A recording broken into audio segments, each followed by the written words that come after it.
দুপুরে ভাত খেয়ে আমার একদম ভালো লাগছিল না।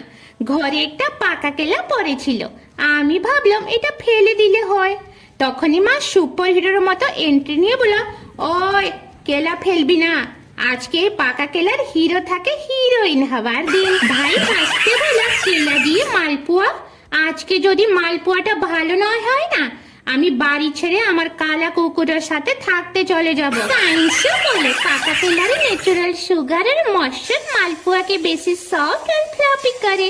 তারপরে মা কেলাকে এমন ভাবে ঘাঁটলো, সুজি ময়দা দুধ গুড় কো মিক্স করে বেটার রেডি হলো।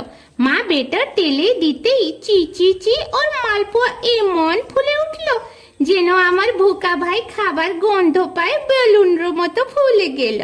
তারপরে মা চিনি রসে এমন ডুবাইলো যেন সুইমিং ক্লাসে ভর্তি করে দিল। তখন ভাই একটা মালপোয়া মুখে দিল, 5 মিনিট পরে দেখি প্লেট পুরা সাফ।